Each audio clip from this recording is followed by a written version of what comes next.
అందరికీ నమస్కారం అండి. నేను మీ మాధురి. ఇప్పుడే ఎన్టీవీలో ఒక న్యూస్ చూశాను. Duvvada Srinivas, Madhuri pre wedding shooting Tirumala మాడవీధి. ఏంటి ఆ న్యూస్‌లో?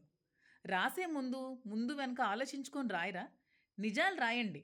అంతేగాని మీకు తోచింది, మీకు నచ్చింది ఏదో ఇతరుల మీద బురద జల్లాలని ఇష్టం వచ్చిన వార్తల్ని రాయడం అనేది చాలా తప్పు. న్యూస్ ఛానెల్స్ అనేవి నిజాల్ని జనాలకు చూపించే విధంగా ఉండాలి గానీ, ఇలాంటి చెత్త పనికిమాలిన న్యూసులు రాయడానికి కాదు న్యూస్ ఛానెల్స్ ఉన్నవి. పోనీ నిజంగా మేము ప్రీ వెడ్డింగ్ షూటింగ్ తీసుకుంటే మీరు రాయాలి. సో, ఇదే శారీలో కదా నాకు చూపించారు. శ్రీనివాస్ గారు బ్లూ కలర్ షర్ట్‌లో ఉన్నారు కదా! శ్రీనివాస్ గారు, నేను కలిపి ఈ డ్రెస్‌తో నేను శ్రీనివాస్ గారితో కలిపి తీసుకున్న ఒక్క ఫోటో అయినా పోస్ట్ చేయండి. పోస్ట్ చేసి అప్పుడు రాయండి ప్రీ వెడ్డింగ్ షూట్ తీసుకున్నామని. ఇష్టం వచ్చినట్టు ఎలా అండి అలా వార్తలు రాసేస్తారు? మీకేది తోచితే, ఏది నచ్చితే ఆ వార్త అది పెట్టేయడమేనా? అది యువతల మనసుల్ని ఎంత బాధపెడుతుందో ఆలోచించరా? ఇది నా ఒక్కదానికి కాదు.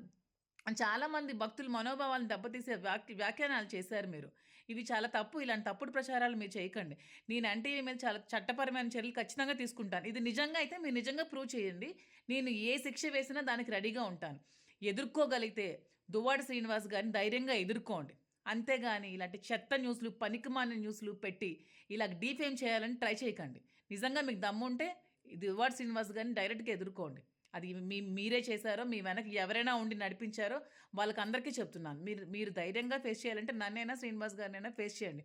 అంతేగాని ఇలాంటి ఫేక్ న్యూస్‌లు, ఫేక్ వార్తలు పెట్టి జనాల్ని మభ్యపెట్టకండి. ఎందుకంటే తిరుమల, తిరుపతి అనేది చాలా పవిత్రమైన స్థలం.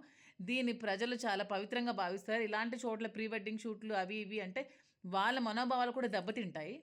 నేను నేను నమ్ముకున్న దైవం, నా ఇష్ట ఆరాధ్య దైవం తిరుమల తిరుపతి వెంకటేశ్వర స్వామి. నాకు చాలా ఇష్టమైన దైవం. నేను ఇప్పుడే కాదు బ్రహ్మోత్సవాలకి చాలా ఇయర్స్ నుంచి నేను ఈ బ్రహ్మోత్సవాల్లో పార్టిసిపేట్ చేస్తున్నాను.